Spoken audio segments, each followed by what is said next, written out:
Salut, aujourd'hui je vais vous faire la visite guidée de la Feria d'Arles, mais à ma façon. Arles est située en Camargue, dans le sud de la France, dans le département des Bouches-du-Rhône, et c'est une région que j'adore. J'ai fait la Feria d'Arles plusieurs fois dans les années 2010, mais il faut savoir qu'elle existe depuis 1965 pendant le week-end pascal, et qu'elle attire 500 000 visiteurs chaque année. Une autre Feria se déroule mi-septembre pendant la fête du riz, mais celle-là je l'ai jamais faite. Alors qu'est-ce qu'il y a dans cette fameuse feria? En premier lieu, on y trouve des festivités centrées sur la tauromachie et autres spectacles taurins, corrida, courses camarguaises, lâcher de taureaux dans les rues, etc. Et puis c'est la fiesta dans toute la ville. Bon on va voir ça de plus près. Et envoyez les vachettes. Allez, dans les spectacles taurins, on commence par Lanciero. On lâche un ou des taureaux dans une rue clôturée de barrières et on fait mumuse avec. Tout le monde peut participer, mais à vos risques et périls.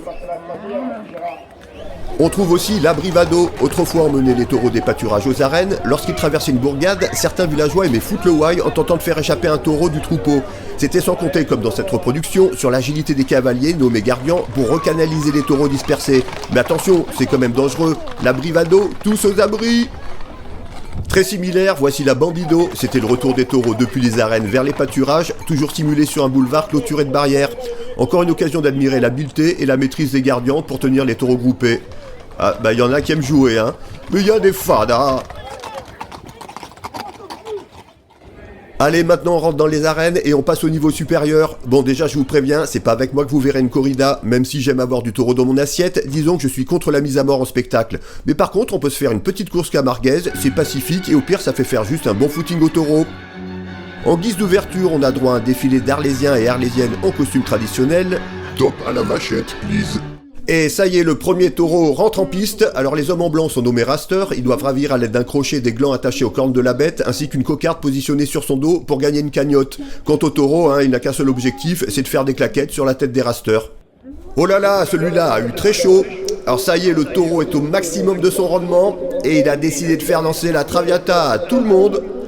Il y a tellement de cibles potentielles qu'il en perd même les pédales. Alors lui, c'est carrément envolé. Alors il semble qu'on ait un moment d'accalmie où le taureau médite pour savoir qui va être sa prochaine proie, et c'est 3 rasters dehors. Le taureau a également jeté son dévolu sur lui en voulant lui faire 3 tours dans son slip, d'ailleurs il vérifie. Oh c'est chaud, il a failli nous faire un triple lutz.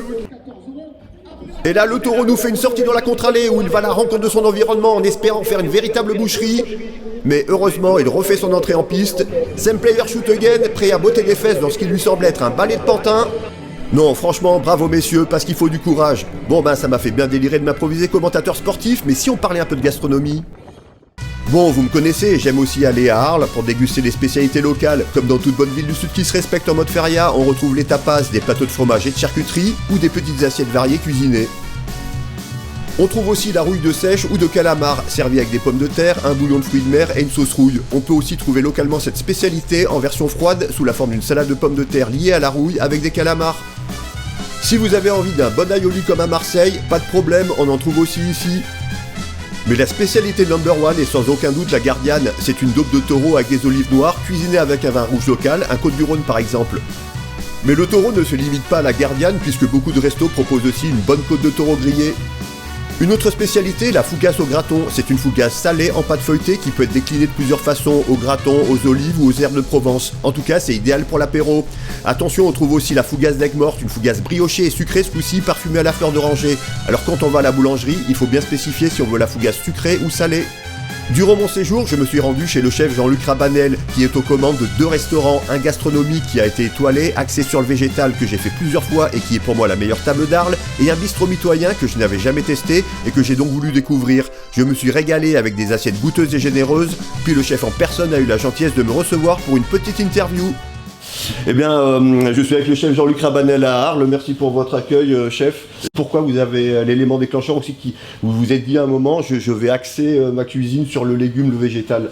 Lorsqu'on commence très jeune donc en cuisine et qu'on a écumé tous les homards, tous les turbos, tous les filets de bœuf, tous les tours de dos Rossini, etc., on arrive à un moment donné à dire mais mon métier devient répétitif. Et c'est le pire qui puisse exister chez un créateur. Parce que lorsqu'on a mangé tous les meilleurs agneaux donc de la planète, les meilleurs bœufs, il y a un moment donné où on a envie de manger autre chose. Vous savez, poisson, 6 sortes, viande, 6 sortes. Ouais. Le végétal, on est à 127 sortes, identités donc différentes. Rien qu'en artichaut, il y en a 48, en basilic, il y en a 27, etc. Donc ce mélange donc, de goût, donc ces associations cuisinées, donc du végétal, des herbes, des racines, des rhizomes, donnent une nouvelle page donc à écrire. Et aujourd'hui, on se rend compte que c'est une évidence. Ouais. C'est une évidence. On arrête de sacrifier donc des bœufs entiers juste pour prendre donc le petit filet ou manger donc des côtes donc énormes, etc. Aujourd'hui, on met plus en avant le végétal, donc on cuisine. Avant, le végétal était une garniture. Ouais. Moi, je me sers donc de la viande ou du poisson pour en faire une garniture végétale. Eh bien, merci beaucoup, chef, pour avoir pris le temps de me répondre et de me recevoir. C'était un plaisir. Merci beaucoup. Merci. Allez, place à la bamboche maintenant. Pour mettre une bonne ambiance, on peut compter sur les pénasses et les bandas, qui sont des sortes de fanfares locales qui animent les rues, de jour comme de nuit, en reprenant des grands classiques.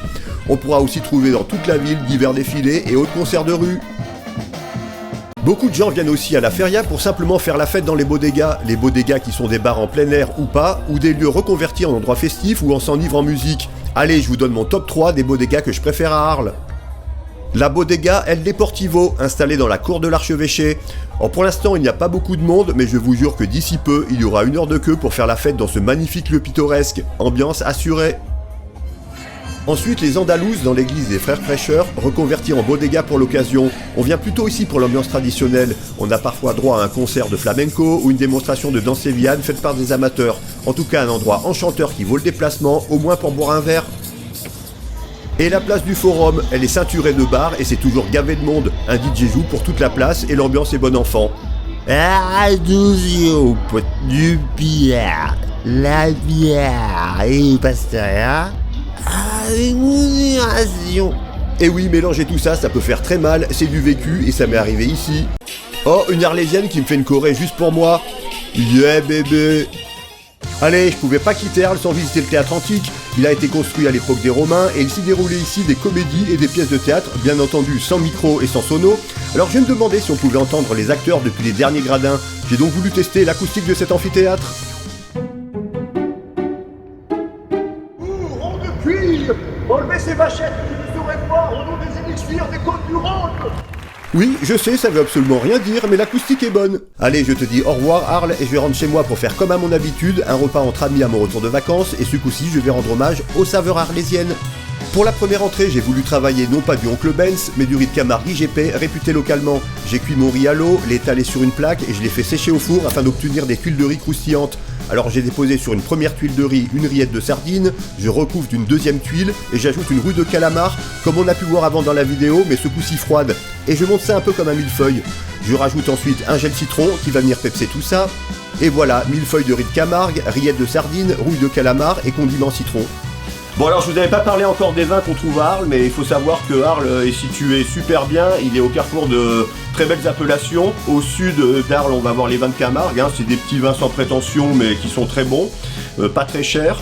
On va avoir également juste à l'est, proximité immédiate aussi, les vins des Baux-de-Provence et des Alpilles. Tout ce qui est nord-ouest on va avoir plutôt les premiers coteaux de Languedoc, Pic-Saint-Loup, également Costières de Nîmes. Et si on part plus au nord-est, on va avoir Tavel, l'Irak, et si on tire un peu plus loin, les Côtes-du-Rhône méridionaux, genre Gigondas, Vaqueras, Châteauneuf-du-Pape, donc il y a vraiment de quoi faire. Et ben ça tombe bien puisque le vin que je propose pour cette première entrée nous vient des Alpilles. Bastien Boutaro, à la tête d'un vignoble de 2,5 hectares s'appuyant sur des principes de biodynamie, nous offre cette cuvée Mon Plaisir. C'est un vin blanc non filtré avec une belle densité en bouche, équilibré par une jolie tension, avec un cépage assez rare pour être mentionné, le Villard. Pour la deuxième entrée, je vais cuisiner un bobard de ligne de 1 kg, des asperges vertes d'Arles et utiliser une bonne huile d'olive de pitcholine de Nîmes. Alors l'asperge verte, je l'ai cuisinée de deux façons, en crème teintée au fond de l'assiette et les pointes blanchies et poêlées dans l'huile d'olive. Je rajoute des morceaux de tuile réalisés avec le bouillon d'arête du bar. Pour le bar justement, j'ai fait une ballotine avec les deux filets, cuisson au four vapeur, et j'ai découpé des tronçons afin d'obtenir comme des tournes d'eau. J'arrose le tout avec une anchoyade liquide faite avec des anchois fumés, de l'huile d'olive de pitcholine et un trait de jus de citron. Voilà, tourneau d'eau de bar, asperges vertes d'Arles en deux façons et anchoyade fumée.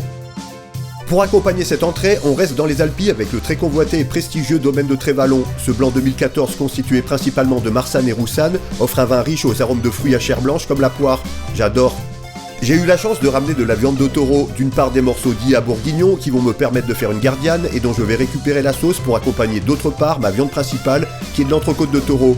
Quant à la viande de la gardiane, je l'ai réutilisée en les filochant et en faisant des croquettes.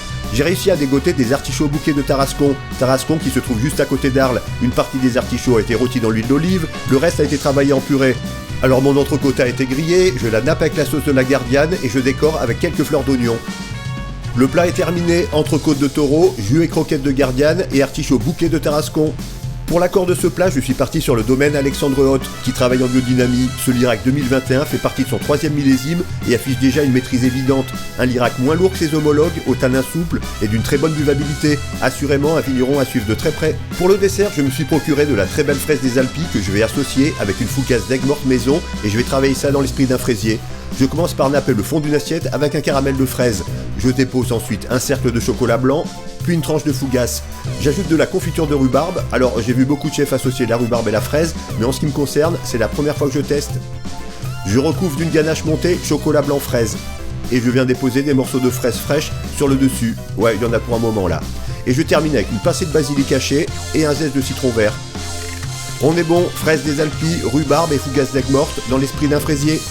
Je suis parti sur la cuvée Tendre Vionnier de demain du domaine de Gournier. Ce millésime 2022 est issu de l'appellation IGP Cévennes. On a affaire à un profil aromatique typique du Vionnier, avec en sus un léger taux de sucre résiduel. Un accord très efficace pour ce dessert. Attendez, on va pas se quitter comme ça, on termine avec un petit Dijon.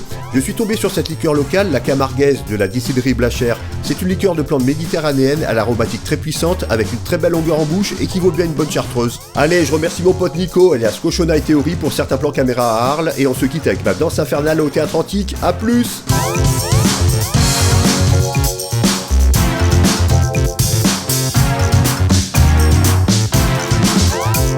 Don't be shit, please.